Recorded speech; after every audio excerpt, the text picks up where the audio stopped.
Alright, so when looking at my deep squat from the anterior view with my feet on the ground, the only thing you can really see in the anterior view here is that the the knees are not quite aligned over the feet,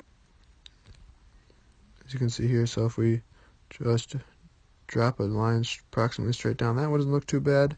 But on my right leg, my foot is externally rotated, but my knee is still coming straight forward, so almost coming in. And also, I have a slight list to the right, so that would already disqualify me from getting a 3. But moving on to the lateral view, just some things that are noted here. When dropping down, as you can see, so when we get to the bottom, the dowel is not aligned over the feet. If I were to drop a line straight down, it's definitely way in front. And the angle here, so with my, let's redo that there, with my back, and if I draw this about parallel, oh shoot, didn't get that in there. Let's grab this angle tool here. If I draw this about parallel, you can see that's about 47 degrees. And then if we look at the same angle of my tibia to see if that is compared, it's only about 35 degrees. So that would disqualify me from being a 3. So then we will move on to having the heels off the ground. So here when I drop down, as you can see, the knees move much more in line with the toes. There and there. And then also the right list that I had previously does not seem as prevalent. It's barely noticeable, which is good. And then also here when I drop down to the bottom, the dowel, as you can see, remains over my toes. So if I draw a line here, you can see that it goes, this is about straight down, it's over the feet. And also the upper torso, just looking at the angles here, is approximately the same. And this is a little bit off on the angle with the view, but it's approximately the same as the tibia. This would therefore qualify me as a 2 on the deep squat. So when looking at my hurdle step, starting with me standing on my left foot, as you can see here, the first thing you notice when I lift my right leg into the air is that I lose the alignment between my hips, knees, and ankles, as my knee is kind of pointing out this direction when it should be pointing straight at me. So that's the first thing you notice on my right leg in the anterior view. Also, the bar, so the hurdle is here and is at parallel, while the bar is kind of slanted at that angle when it should be more like here. That could have been a little bit due to my starting position, but it also does dip a little as the leg comes off the ground. Moving to the anterior view on the while standing on the right leg, this one is much more noticeable of the lost alignment between the hip, knee, and ankle. As you can see here again, the knee is pointing way out this way along with the hip and everything. I've almost kind of rotated my whole body when it should be pointing that way. Also, when looking at the hurdle there, that's where the hurdle is, and the bar actually remains fairly parallel on this one, which is great. Now when looking at the lateral view, while standing on my left leg, as we move on here, the only thing that you would be looking for in the lateral view mainly is the lumbar flexion, or the movement in the lumbar spine, and there's a tiny bit here noted, but nothing too concerning to the point that it would be written down, I don't think, or taken off of. So that's the only thing you have to see in this view. So for my my left leg, I would say that I score a 2. So now we'll just quick watch one full one all the way through on my left leg. Watch.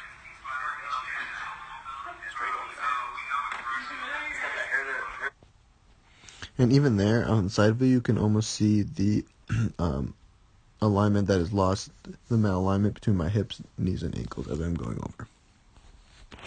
Now moving into the final one where I am stepping over with while standing on my right leg and stepping over with my left.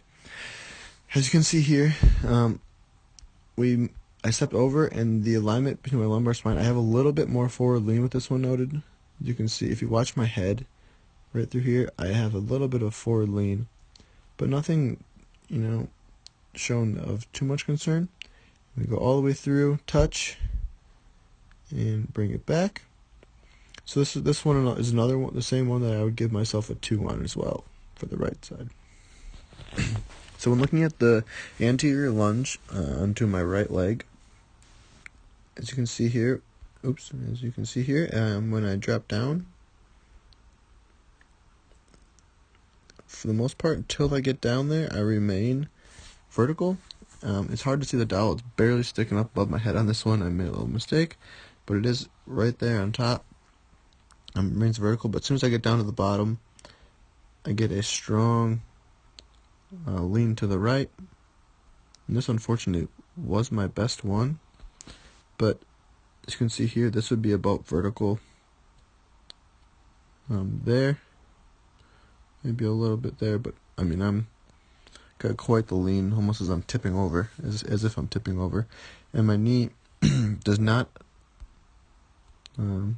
seem to want to touch over the board there. It's way off to the side.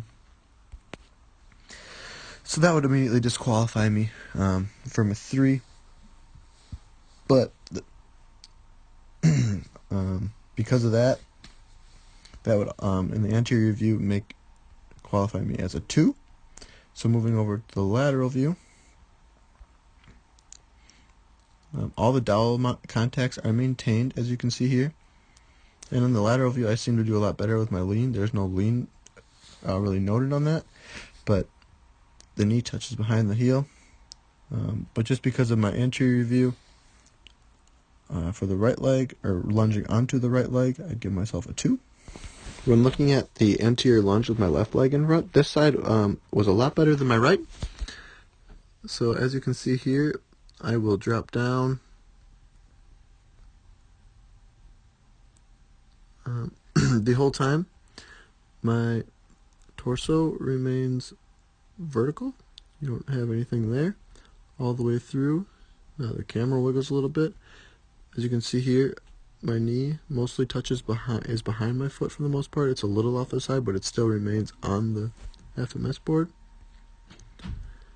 And then when moving over to the lateral view, when lunging onto my left leg, as you can see, all 3 contact points are there, and they remain there all the way down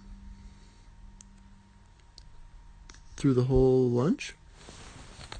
But because there is that slight forward lean here, as you can see, so there's the dowel, the angle of the dowel, and then here would be almost straight up and down. There's that slight lean there. So because of that, this right leg would also, the lunge onto the left leg would also get a 2. When looking at the shoulder mobility tests, with my right hand reaching over the top and my left hand going behind me, as you can see here, my fists weren't quite as tight as they probably should have been making the fists, but I am still well within 1 hand length. So that would constitute a 3 for this side, which is great. And then when looking at my left hand going over the top and my right hand coming underneath, once again, I probably should have made my fists a little tighter, but they, even if I were to make my fists tighter, they are still well within 1 hand length. So this would also constitute a 3. So when looking at the active straight leg raise for my left leg, as you can see here, when we got to the top, the the stick drops down just below or just above my joint line. So that would constitute, because it is above the joint line, that would constitute a 2 for my left leg. And also the non-moving limb remains in a neutral position. When looking at the active anterior leg raise, active straight leg raise, on my right side, there is, as you can see here, when looking at the line, it is right at the joint line or just above the joint line again.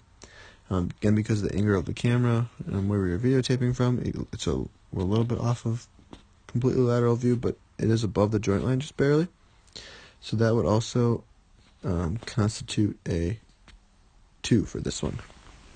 So when looking at the trunk stability push-up, I was able to perform this with the thumbs aligned with the top of my head on the very first try. As you can see here, as we move up into the push-up, my whole body comes up as one,